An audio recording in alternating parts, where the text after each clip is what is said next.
Okay, hello everybody. We're live. So today, Lucian and I are going to be talking about The Tax Collector, the newest Yep, David Ayer film. So when we we sure are. when we like talked about this film, Lucian was very excited about it. Could not I wait. was I was up here, if not higher. I was breaking the boundaries of hype with this one. Breaking through the ceiling. Shia Yes, LaBeouf, George Shia Lopez LaBeouf is in this movie. cracked out Ayer characters, back to the roots, L.A. streets, gangs. Let's go.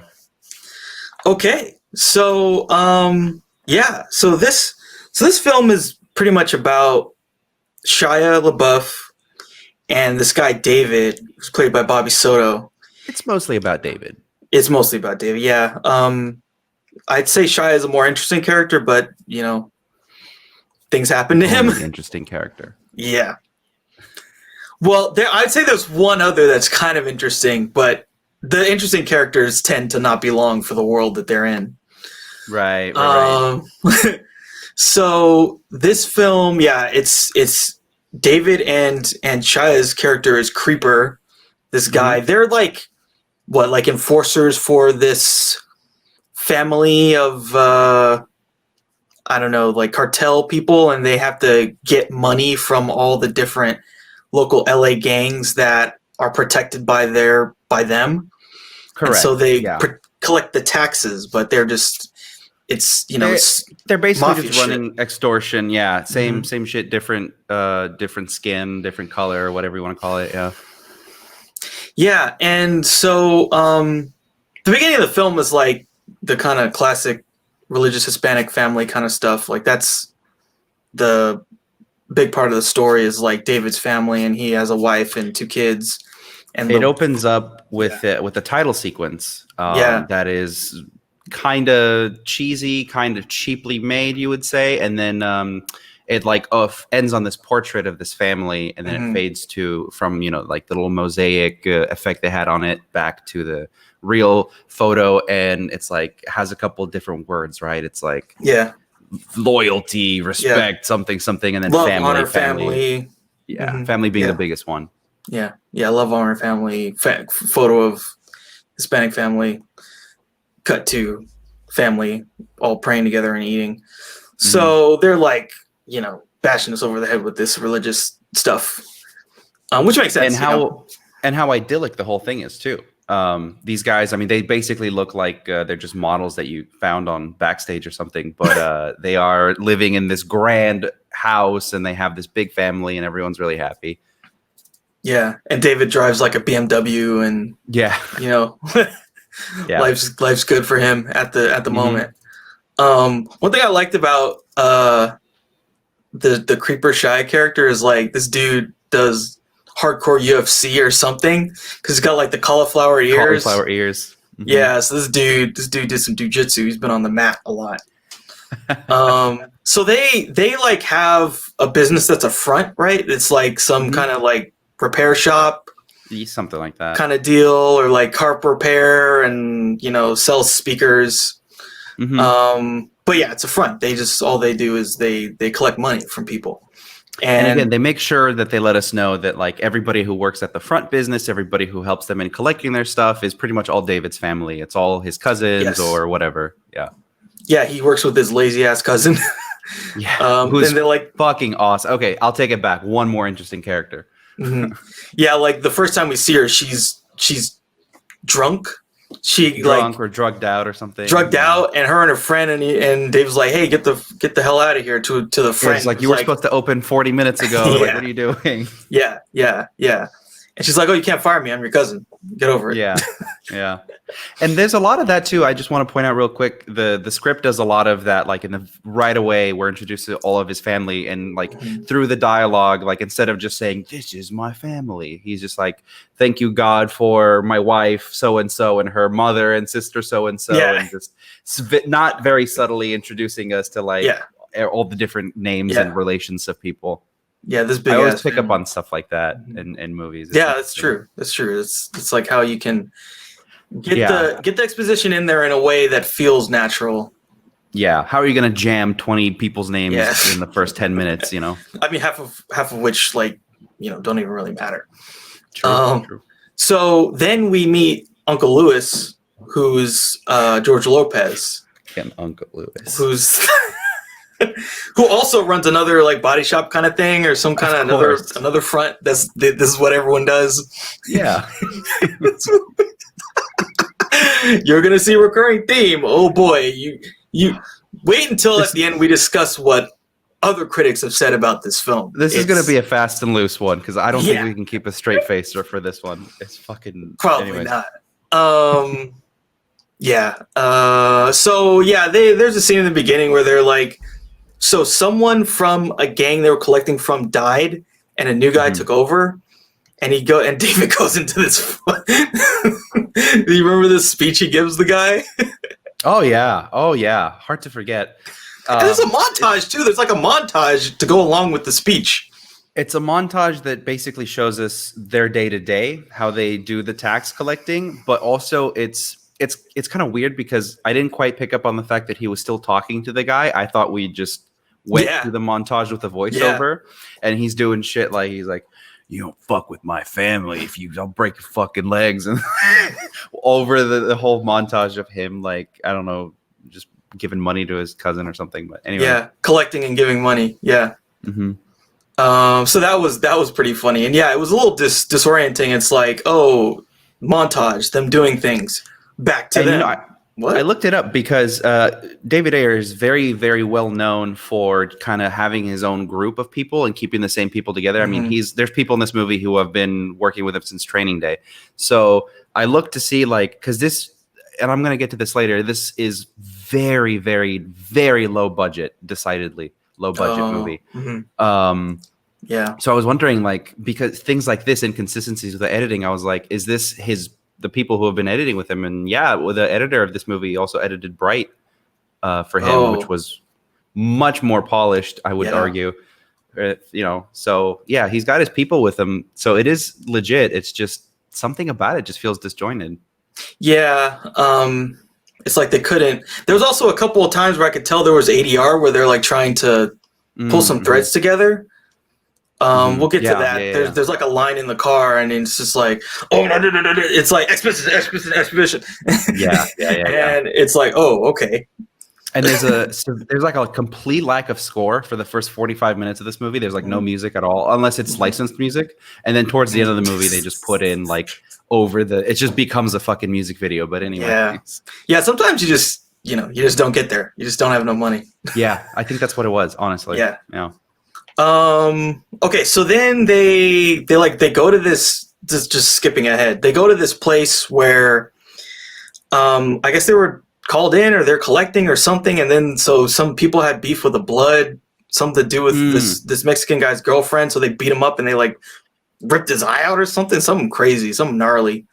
Well, yes, they were collecting and then they got called in. This is one of their side missions. Is that one of their guys had put pressure on a different gang that he wasn't supposed to, so they came in to kind of repair that relationship. And also we find out that David has history with this particular other gang, so he's trying to keep that relationship good so that they're not going to start like another gang war on the streets on top of all of the collecting that they're doing. So this was the thing I really liked, was the guy who's the blood that he talks with is the same guy from End of Watch. Correct. It's the same blood from End of Watch. So it's like, it's kind of funny. It's like the guy's it's like the same guy. That guy like it's the same guy. Yeah, it might be, honestly. It could be like the Ayer universe. I know he's into those things, but he's been in many of his movies. He was one of the guys who coordinated allowing them to shoot in Compton and those areas during Training Day.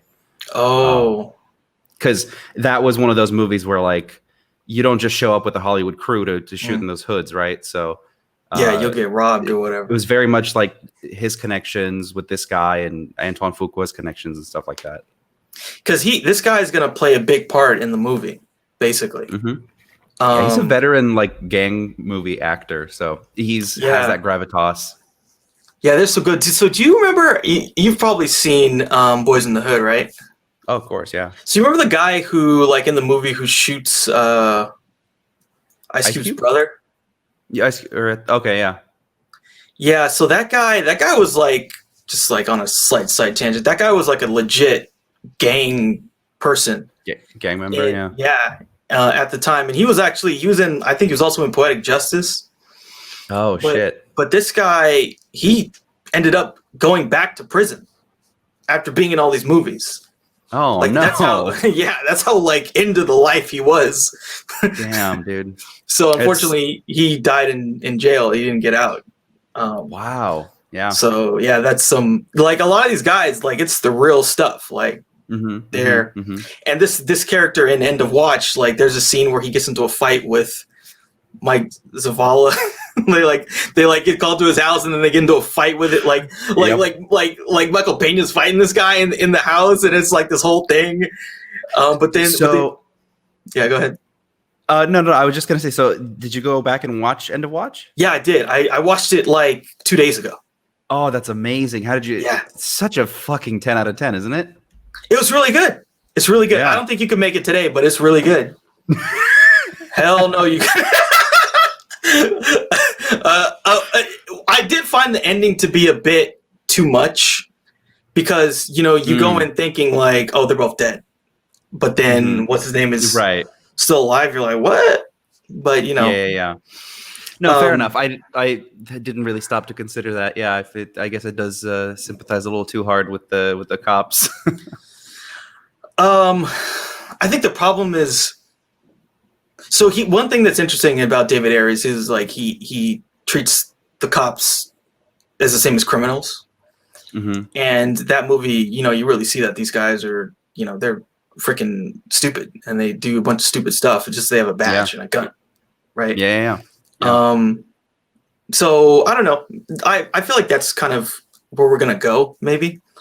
But yeah, I don't know. I just think that like seeing these cops that are just brazen maybe would leave a foul taste in people's mouths at the current moment. Yeah, but it's good. For sure. It's good, and they're it's a lot better than this film. And they're really the two characters are really, you empathize with them and you really care about what happens to them. But yeah, so that's the connection with End of Watch, and that was pretty cool. I was like, oh my god, it's the same guy. That's funny. It might be. Yeah, I'm actually. Oh, it's definitely the same guy. It's definitely the same guy. Same character. Same character. I believe. That's what I want to know. Like it. It really feels like it. Because it's like, I wouldn't be too. It's because the guy kind of serves the same purpose. Like in End of Watch, the guy, he tells them, "Hey, someone's trying to kill you. Someone has a hit out on you," and they're like, "Oh, we're the cops. Like everyone has a hit out."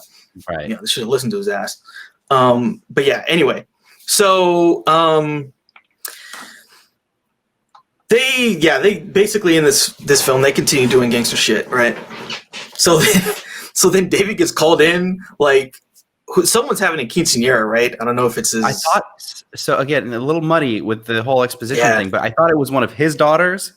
He only has 2 little kids. Yeah, he has 2 little kids. This was like a 3rd daughter that we hadn't seen yet because they keep talking about this quince that's coming up. And so it's someone in the family. I believe it's like his in-law, like his sister-in-law or something like that. On his wife's side, yeah. So she calls him up like, oh, the Spanish Kardashians are taking all that, blah, blah, blah, blah. And so then he he literally comes in, he whispers into like the store owner's ear, or not the store owner, the guy who's like with the other women, I think. It's like the dad of the dad of the other girls. Yeah. He literally just whispers in his ear, and then they just they take off. And they all we were here first. It's like, was this really necessary? Was this necessary for? I mean, I get it. They were going for the Godfather thing, like this guy solves shit. Yeah, and he's at the top. He's at the top of his particular little slice that he has. Yeah, but over the top execution. Yeah, very over the top. Okay, so then later that night, they're like him and his wife. Well, his wife is counting all his cash, and they're short $20,000. So him and Creeper take back to the streets to go get some money.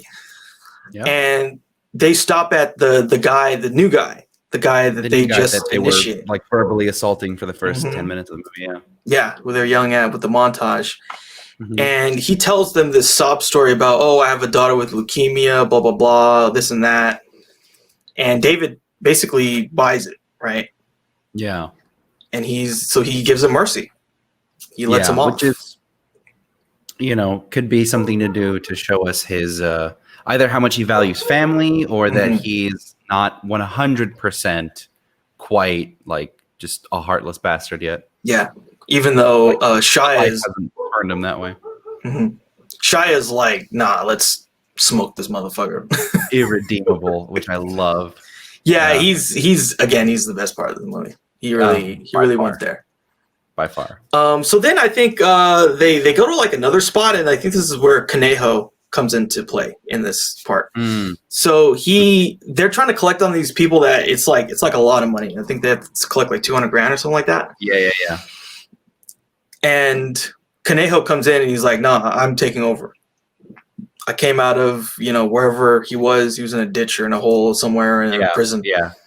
And he's like, "Nah, I'm making a power play against you and your uncle. So this is my territory now."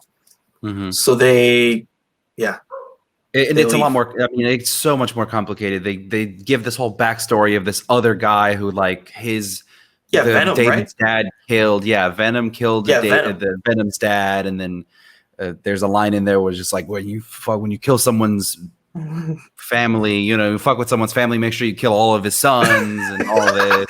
So wait, that's something I was kind of confused by. So like, was he the son of Venom? Or no. The guy with the dreads is Venom. Oh, okay. It's just that his dad used to be like another one of those families that was doing this shit. And I guess at some point in the past, David's dad, who we don't know who that is yet. Yeah. The Wizard, right? That's what they call him? Yeah, the Wizard made a play against Venom's family. And so he killed his dad in like some kind of gang-related incident. And now Venom is paying their family. And so after all of these years, he hooks up with Conejo and he's like, we're gonna fuck these guys up. So it's like Venom and Conejo against David's clan. Yeah, basically. David's clan. Yeah, exactly. So some real fucking gang movie logic. It's kind of hard to follow because like at first I was like, Venom, this guy's Venom, and I was like, wait, this guy's Conejo, but what's the deal with Venom and Conejo? What's the connection? And like I was saying, like there's this line of ADR that they just threw in when they're in the car, and David says, "Oh yeah, Venom hates him because Uncle Louis like blew his dad, like bumped off his dad." Oh, Uncle Louis did it. Okay. Yeah, I believe that's what he says. That he's the one who killed the dad. I mean, everything comes from the top down, right? It all comes from the Wizard. Yeah. But the Wizard's in jail. Yeah. Like that's the one thing we see these shots of this person in jail on a phone, and so he's like the shot caller, right? Yeah. He's calling the shots from jail. Leader of the family. Yeah. But they like Uncle Louis and David and these other people. They are the enforcers on the street, who they have the power on the street, but he's the king, right? Yeah. Behind the throne. So they have this like weird like cookout kind of meeting thing with Uncle Louis and these other guys, and then David tells him what happened, and Louis like, "Oh, we have to vote on it, blah blah blah," and David's like, "Oh, you're afraid of him," and then George Lopez like slaps him or some shit. It's kind of funny. Yeah. But I just remember there's a scene before that when they're counting the money and they're light. As soon as the wife says we're light, but it's okay, I have some stashed and I'll cover for now, and then you can go get the money on the street. He gets a phone call immediately from the Wizard. And the guy tells David, he's like, "Oh, you better make sure the collection goes good this week because there's some shit happening this week." He's like, "What the fuck? What do you mean?" And it's like, there's that. That was supposed to be a mystery, I think, in the movie. And then it just kind of goes away. I definitely had some theories about like what brought this whole thing about. Like I feel like there was some behind the scenes thing that created this event to happen, like as almost like a way of creating regime change. Yeah, yeah. That's what it felt like. They steer you that way because Conejo comes in and he's like, oh, it's not just us. Like Mexico is making changes. Yeah, you know, and I'm here to kind of upend the whole regime. Yeah, exactly. It seems like the wizard like orchestrated this in order to like, you know, move things around and have the outcome be the outcome. It's almost like he, you know, preordained it or whatever. Yeah. Okay, so then there's a scene. Yeah, he might have, but there's a twist. Yeah. So then there's like a quinceañera, right? And they have this party and all this stuff. And Creeper has some interesting lines there, like about like this is an interesting character because like, you know, Shia's character in Fury is like the opposite of Creeper, really religious guy, really spiritual guy. This guy is not, and he like has all these lines about like how like I don't believe like, you know, like my function is to terrorize the earth, and when I kill someone I'm their god before they die.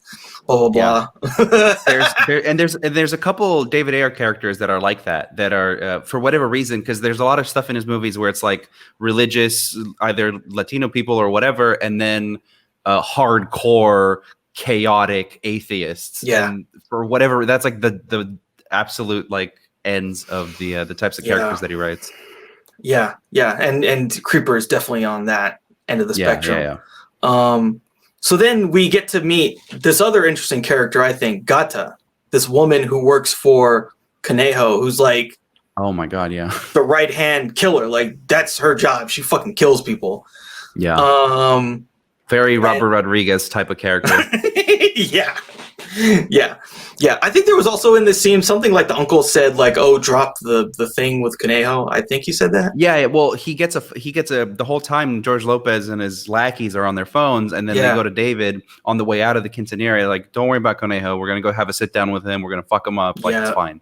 they go to the sit down. Yeah.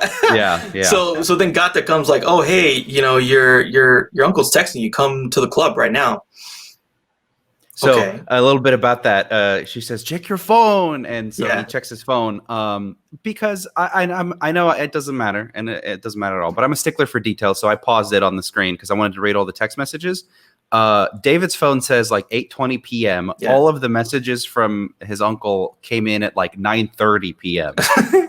And they're all at the same same minute. So they all were sent during the same minute. They're all at the same time. It's all the same timestamp. 9:56 or whatever. Exactly. Yeah. I thought that was funny. It's just this dumb little like movie inconsistency thing. Yeah.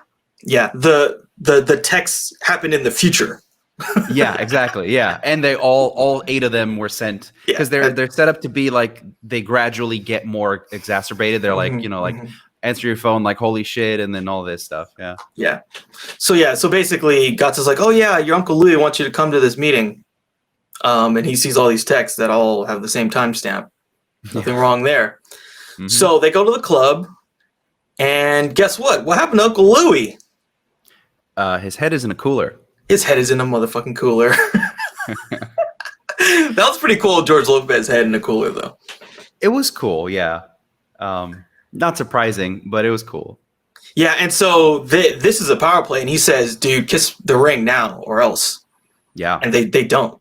Creeper and David just walk out of the meeting. Yeah. And you get the sense that the way that they set up Creeper, and maybe we should just do like a extended thing on Creeper at the end, but they do this thing where he's like, he's just into killing people. So you get this vibe during that scene that like, they're not going to kiss the ring because Creeper's going to like psych out and do some like fucking wild shit, you know? He'll just kill them all right there. Kill everybody. Yeah. Die with them. Yeah. So then the next day they're like at their little front, like their company where they fix tires. Just sitting in the if it was a house, it would be just sitting in the front porch. Yeah, literally like sitting on the porch waiting. On the porch, like having this gang member meeting. Yeah. And they're like, yo man, we gotta fucking strike back at the man. But you gotta leave, David. David, you gotta leave. You get out of here and we'll take care of it. Hey, guess what happens? They get jumped. They get very jumped. They get jumped, man. And they come in with like the special forces people. Yeah. like freaking like Mexican like federales. federal, and shit. yeah, Yeah. some federales came. And so yeah, Conejo strikes first, and what's her name? Gata comes with the freaking like Uzi or some shit. And she has like a bag of dynamite or whatever, and she like throws it in. She has a as a pipe bomb, actually. Yeah, a pipe bomb with nails. Yeah, and just like, here you go, and it's on, and they get destroyed. So one thing that was interesting with this, I think it was this scene, they were doing like this interesting intercut with Conejo doing this like Mayan ritual. Yeah. Where they found some woman and they kill her. They just slit her throat and then pours the blood onto him. And there's all this like Mayan like, stuff.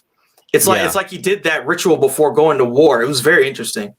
Yeah, it was weird because the way that it starts intercutting when the van pulls up with all these guys that come out, and you're thinking that Conejo's doing the ritual during the hit to kind of like give them evil powers or whatever, but then he comes out of the van and now he's in both scenes. So he's in the present day scene when he's shooting at these guys, and then he's being bathed in blood in the other scene, and that really threw me off.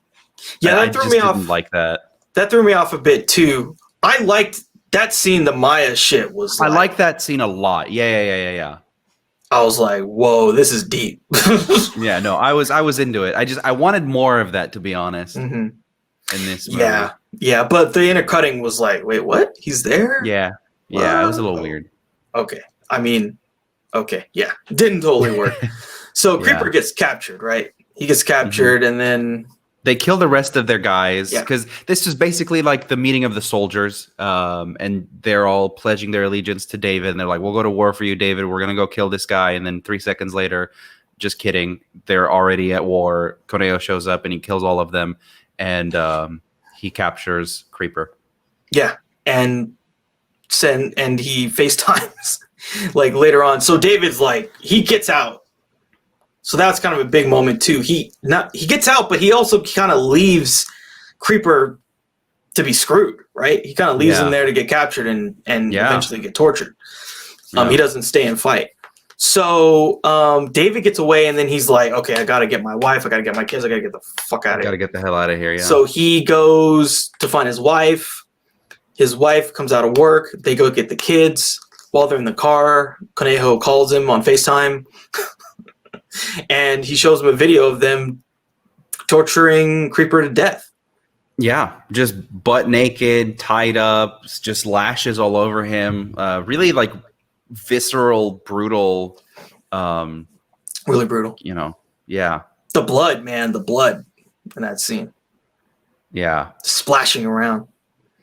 Oh, sure. Yeah. Well, ultimately what ends up happening is, they're torturing him, and Conejo's just proving a point to David, where he's like, oh, you want to help your friend, like I'll show him mercy, and then he just ends up curb stomping him and smashing his brains in. Yeah. Pretty brutal way to go for the best character in the movie, but but expected for me as well. I thought he was gonna. I didn't think he was gonna be in the movie more than 10 minutes, and he wasn't. Yeah. So yeah. Okay, so David needs to come up with a plan. He puts his family in a hotel. He's got some money left somewhere, so he goes to dig it up. So it's like at his cousin's house. Yeah, so his cousin's house. Digs up 1.5 mil, and he says that they robbed a bank. They robbed he says him and Creeper robbed. That money was bank money. Okay. I didn't remember if it was bank or if it was like they robbed it on the gang or something. Okay, it was bank. Yeah, he said they robbed a bank and they got 1.5 million. And they left it in the front yard. The movie's already like past you're not believing any of this shit, but I believe that because he said he did it with Creeper. If he did it with anyone else, I'd be like, bullshit, you guys did not pull off. Oh, me and Uncle Louie, we got this money. Nah. Yeah, exactly. But if you tell me that like him and Creeper fucking, I don't know, own a house in Beverly Hills, I'd be like, yeah, of course they do. It makes Creeper. He finds. Yeah. So then there's this really kind of cringy scene. He comes back to the hotel and So he goes into like the bathroom, and he comes out and he notices, oh, my wife's dead on the floor, and my kids are gone. Was weird. That was weird. That was hella weird, dude. Because was his wife there, or was she like dragged into view after he went into the bathroom? Like, I don't.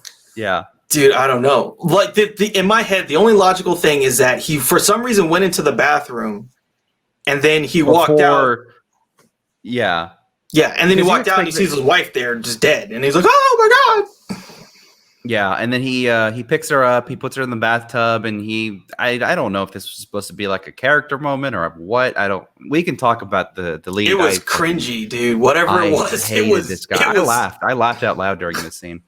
I could not stand this guy. I was like, this is bad. This is bad. This is so bad. That was bad. Okay, so then David meets with our friend from End of Watch, the Blood Lieutenant guy. Because he's got nothing. All of his guys are dead. Now they killed his wife. There's no, and they have his whole family's compromised. Yeah, they have his kids. They have his kids. And at some point they tell him, like, oh, I got your kids, man, blah, blah, blah, you know. And so he goes to this Blood Lieutenant guy, and the Blood Lieutenant guy kind of pays it forward, and he has this great speech like, hey, man, yeah, we're going to do this thing. This is a volunteer mission.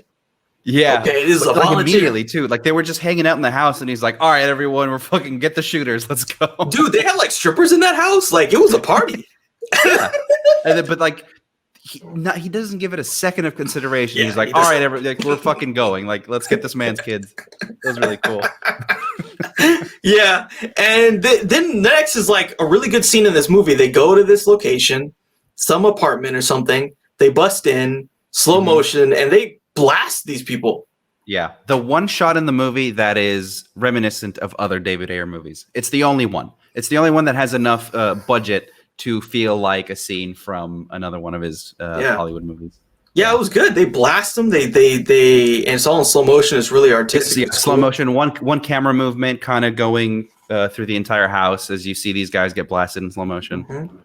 Yeah, and so then they capture this guy who has some information, and they get in their minivan and they torture the guy until they get what they need, and then they blow his head off and throw him out of the freaking car door.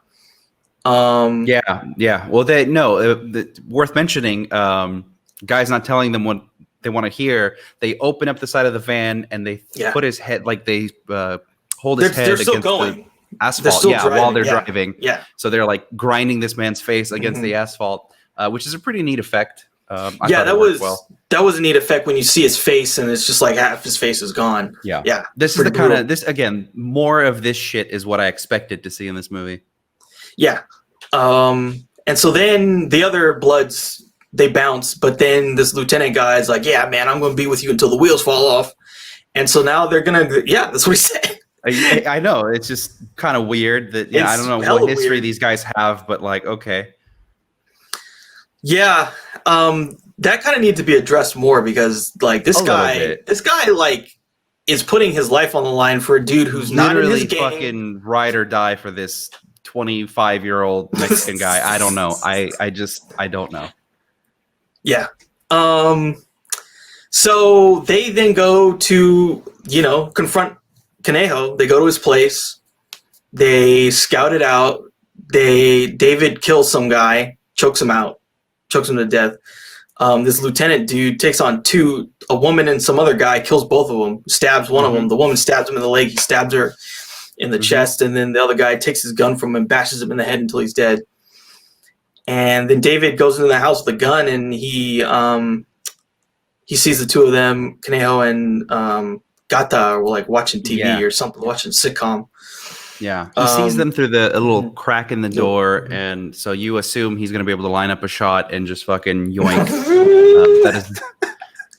I was so disappointed by this. Yeah, I mean, you expect he could line up a shot. He misses both of them.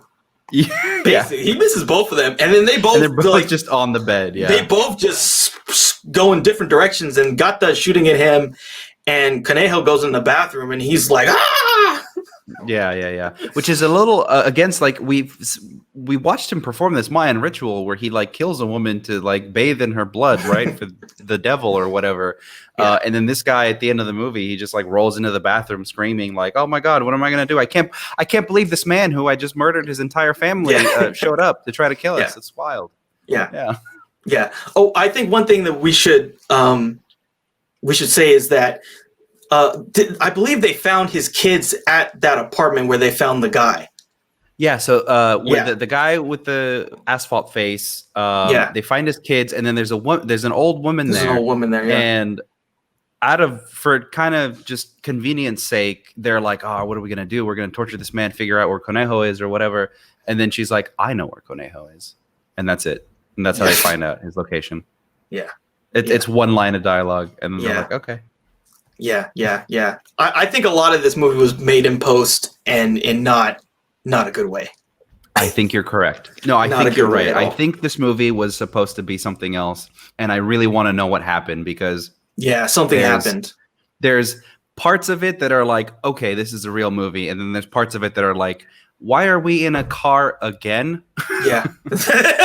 Yeah, I mean, the first act is just Shia and this other guy in a car, basically. Yeah, like, what did the money just fucking fall through the floor? Like, what happened? It must have disappeared, man. It must have just like. But like, big shout out to Shia for like hanging in there because clearly a lot of the shit that he was in was like they knew that they were working with no budget, and he showed up and he is just really into every scene that he's in. He goes for it. Yeah. So they're in this gunfight. Somehow Gata gets killed, and then him and David and Conejo are like one-on-one, and then they get into this wrestling match, and like they're throwing each other through the freaking bathroom, and then it was supposed to be like a Jason Bourne kind of a fight in the bathroom where they're like breaking shit off of the walls, like the sink and the toilet, and they're just smashing each other over the head with it. Yeah, and then there's this weird subplot with him doing MMA or jiu-jitsu, Brazilian jiu-jitsu or some kind of crap that comes back into play in this fight, and it's just like horrible. It's horrible. It's horrible. I can't remember. I forgot about that. I'll tell you this. Again, that's another thing that makes sense if they had to do it in post, right? How easy is it to shoot a scene of a guy wrestling with another guy? In a dojo, yeah. It costs nothing. And so you have this scene that just doesn't work at the end. Well, I'll just connect it with this random scene of him doing Brazilian jiu-jitsu with some random dude.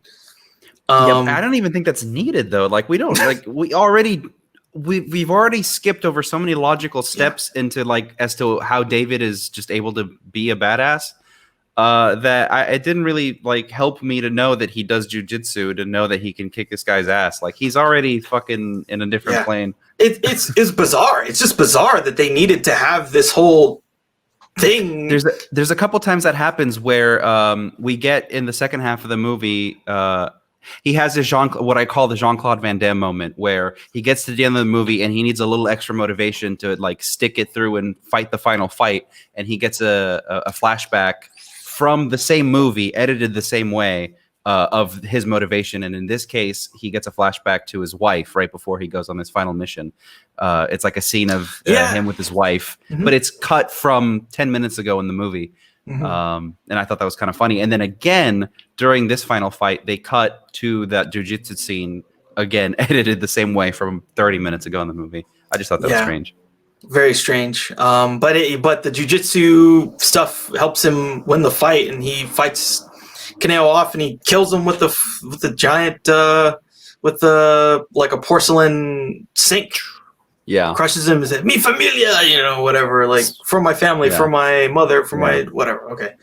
Yeah. And okay. So that was the climax, and then at some point during this fight, I just want to mention, at some point during this fight, a candle falls off the bed, right? Classic, and then you expect the whole room to go up in flames, but then as soon as that candle hit the floor, I was like, they're not going to have the money to light this room on fire. There's no fucking way. So while they're fighting, you see this just one shot of the fire from the candles, like burning through the bed sheet or something. Yeah. But then the rest of the room is like smoked out, maybe, but not on fire. So I thought maybe they just like did it in post. They did like a little visual effects thing with the flame initially starting, and then they just added like a fog machine or something to get out of there. Yeah. Another thing that was kind of pointless, right? Didn't really get a payoff. I mean, I get it, because that was, in an action movie, that's one of the things that like raises the stakes. Like, these guys are fighting, but they also need to leave because the room's on fire. But it just felt like you don't have the money for this. Like, don't even try this. Yeah, exactly. Their reach far exceeded their grasp in this movie. Yes. Yeah. Okay, so then I'll have you. Why don't you talk about what happens in like the after that point? Because something happens, and I'm not totally sure exactly what was going on, but maybe you can explain it better than I can. I don't know. I'm gonna try. So basically, it's like they kill Conejo. Everything's good. They're driving back. Him and the blood lieutenant are driving back, and David says he's all beat up and bloodied up, and he says, "Hold on, just pull over. I got to make a phone call." So he makes a phone call. He calls the wizard, which we assume at this point the wizard is ethereal. He's the one who makes the calls. So he calls the wizard, and he basically, kind of right off the bat, it's kind of understood that the wizard is David's dad. Yes. And so this entire thing may or may not have been orchestrated by the wizard, aka David's dad, to pull him. So this is my interpretation, was that this guy has a family, perfect idyllic family, right, with his wife and his kids.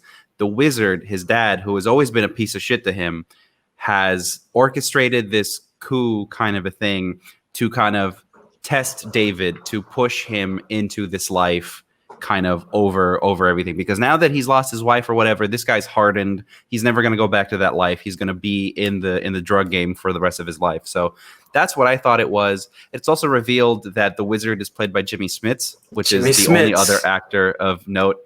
Fucking, legend, right? Yeah. So Jimmy Smits is David's father, and I don't remember what he says to him, but he says something like, do you remember the dialogue? What does he tell him exactly? I don't exactly remember, but it was definitely very weird and ethereal, and like very like, Yeah, because they like make mentions to David's. Yeah, they make mentions to David's dad, and they're like, "Oh, you're not like your father, you're whatever, blah blah blah." And then at the end of the movie, he's like, "You're me," Mm-hmm. And so I think that was supposed to be the final kind of twist of like, this guy was trying to have it both ways, where, he was trying to, like with the leukemia scene, like he was trying to also be empathetic and care about family, but also do the drug shit. Mm-hmm. And now at the end of the movie, it's like, no, you're like me. Oh, it's inescapable. Family works both ways. Some shit. I don't know. Yeah. The family's dead. His friend Creeper is dead. All this stuff. And that's the feeling I got too, is that the wizard, his dad, orchestrated all of this so that he can have power. Like, he has all the power now. David has all the power now because everyone else is dead. Yeah. And he's a hardened guy now. Like, he has no family.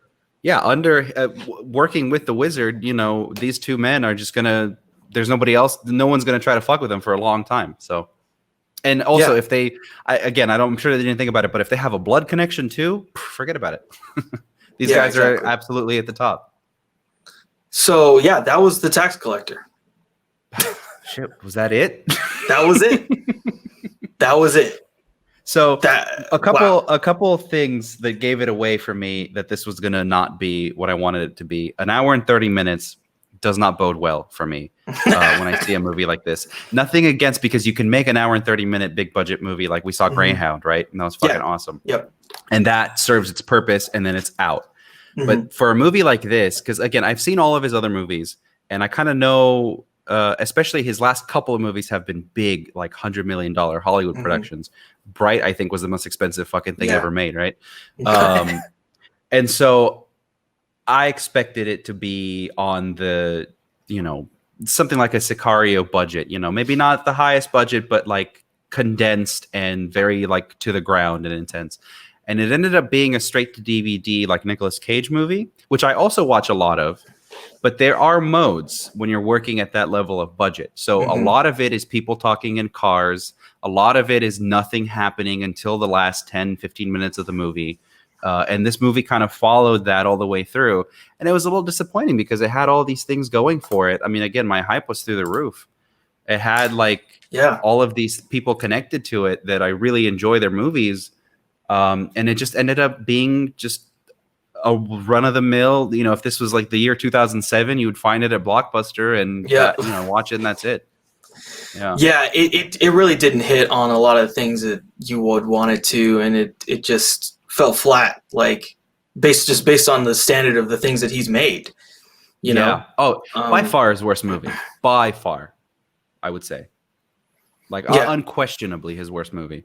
You could argue like I didn't like Suicide Squad, I didn't like Bright, I didn't like that, but like there's something you could at least grasp onto. You could look at the action scenes, you could look at something. There's nothing really to look at here other than Shia, but he's only in it for 10 minutes. Yeah, it's pretty much just like Shia, and you know, if you want to see George Lopez be a gangster for like 3 minutes, he's in it for like 3 minutes. Yeah, nothing at all. And that's another thing I wanted to mention. These straight to DVD movies, when you have a well-known actor that is so basically what happened, like a Bruce Willis movie that is straight to DVD. Bruce Willis is in it and he's on the cover and he's in all the marketing materials, but he gets second billing. So whoever the main guy is the guy in the movie, and he's usually unknown. And then Bruce Willis is in it for 3 minutes or 5 minutes or whatever it is to kind of be the mentor or to have one scene, and then he's out. So this is kind of what this felt with Shia. Exactly. Yeah, Shia gets second billing. Well, he actually on IMDb is third billing. The wife gets second billing. But yeah, it's really Bobby Soto's movie. And Shia's in it for a bit, but he's the selling point because he's the best, most interesting thing in this freaking movie. I mean, yeah, we already know that he's like actually certifiably insane in real life. I want to see him be an insane Sicario for a bit, you know? Yeah. And I mean, he's really good. The character's interesting. Like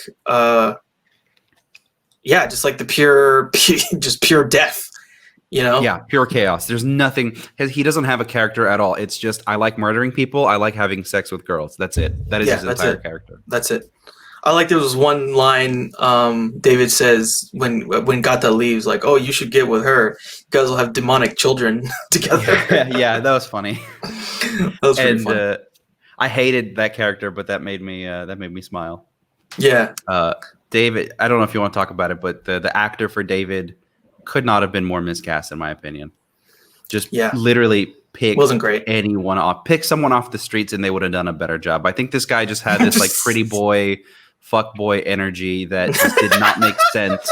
It just didn't make sense to me. With he's supposed to be the head of this family, and he's like in the first 10 minutes of the movie, he's intimidating this guy, and his voice is high. Again, he's too pretty for this. Like it just doesn't make any sense to me. Yeah, it didn't really work. I'm not sure who would be I didn't like a good replacement for him.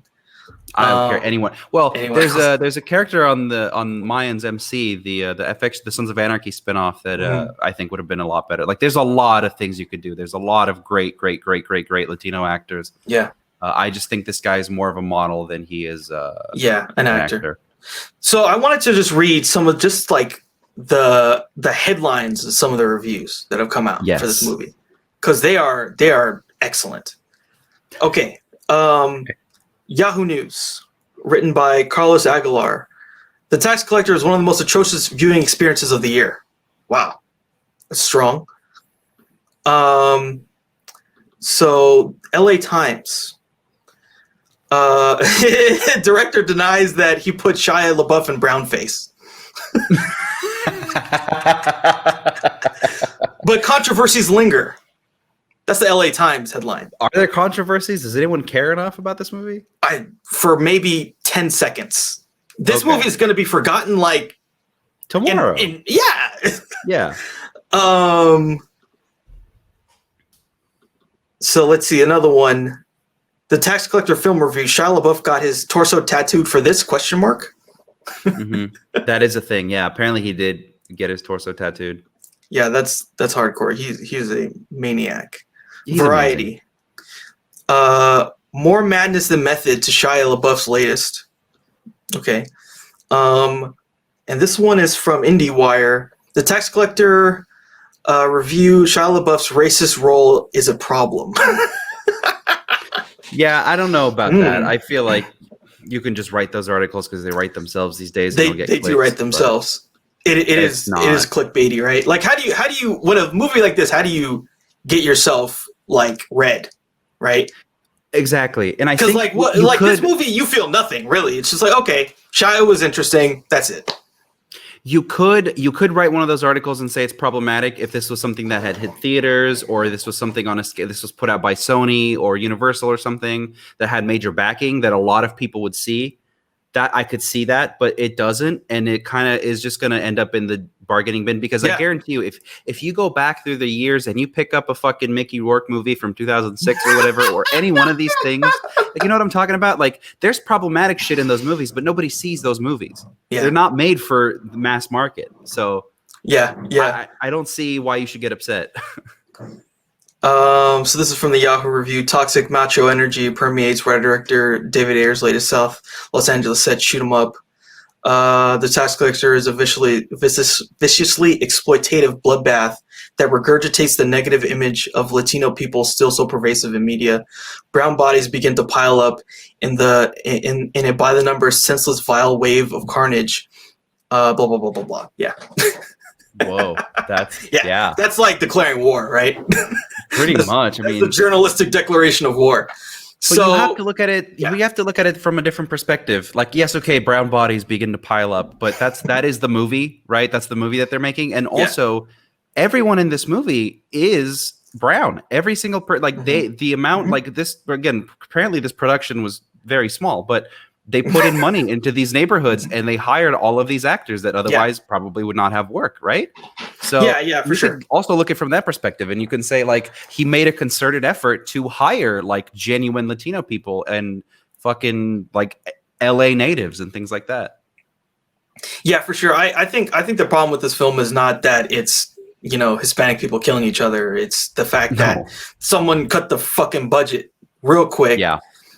And like you said, the lead, not good. They need someone else in the lead. Yeah. I don't know what happened. I don't know if he was just affordable. I don't know who he is. He was definitely affordable. We probably could shoot our next movie with him. Probably. But listen, if he did, he would be a heartthrob. He would not be a fucking merciless tax collecting killer for the party. That's what I would do. He would be the guy who dates the girl. Yeah. Well, I think that's all I really have to say about this movie. Any last thoughts? I'll just cap it off by saying I'm disappointed because I expected something else, and what we got glimpses of that. There's the scene with the asphalt face, and there's the scene with the blood ritual. There are those things that are decided, like no other filmmaker, at least big budget, popular kind of filmmaker, really goes for those things. I mean, there are people who do, but they don't really do well. Like movies like End of Watch or Sabotage or whatever, like go to those places somehow. Even Training Day to a certain extent, there's that where they throw Ethan Hawke in the bathtub. Oh, dude, yeah. With the Mexican guys. Like when he knows that Denzel left him there. Yeah. Like there's something about like, and they put the sawed off in his mouth. Like, yikes. Like this filmmaker is able to tap into these like street, like thug, like, but like really gives you this like evil vibe. Not just like this is just kind of gangster shit for the like it's not Boys in the Hood. It's just like you feel the true evil of these things. Like End of Watch for the most part does that. And so I expected that, but like also a little zany and a little wacky. Because you see Shia LaBeouf with cauliflower ears, you're like, what the hell is this? Yeah. And ultimately what we got was, again, just another finished in post, bargain bin, you know, Bruce Willis flavor of the month movie, which is a bummer. Yeah. It is a bummer. But, you know, sometimes that happens in Hollywood, right? You don't have enough money. You don't have enough time. I bet you they shot like half of it and then they cut the budget for some reason. I think so. I think that's what it is. They were scrambling, and then they came up with the jujitsu crap, and they came up with all this other crap. They couldn't afford Shia anymore, and you know we're gonna torture Shia to death. Honestly, I feel like Shia fucking did this for free. Are you kidding me? He was so committed to this. Yeah, I mean the way that he like. You know what happened to him on Fury. I'm sure that he was just like, I'm your fucking soldier, man. I'm in for whatever. And I get the vibe that he's like that with a lot of filmmakers, that he's like he just picks. He's either will never work with you again, or he's your guy. Yeah, totally. I really respect him. And again, he didn't have to be fucking naked for that scene, but he was bearing it completely all. I don't know. He went places, and I appreciate that a lot. Yeah, he's really making a comeback. I think unfortunately this one's going to get kind of dusted aside, but I think that the movie didn't do the full potential of what he could have done with the role. No, not at all. Yeah, this could have been like Jake Gyllenhaal's reinvention, right? When End of Watch came out, you're like, what the hell? This guy's doing serious movies now? Yeah, like this could have been something like that, but yeah. Okay, so that was our review of. Well, I guess we should give it a score. Well, I'll say my score. I'd give it a 4. It's definitely below average. It's not. That's funny. It's not horrible, but it's not. Something went wrong here. My immediate reaction was also a 4. Yeah. I didn't spend too much time to think about it. It just like felt like a 4. So it's funny that like we would both land on it. Yeah. This is a 4. So yeah, don't if you're thinking about, hey, should I see this movie? So what you should do with this movie is like when like the movie clips thing comes out and they show you the good parts, watch that. It's gonna come out in like 2 months, and you'll basically see the whole movie. So it's unfortunate, but it's true. Yeah.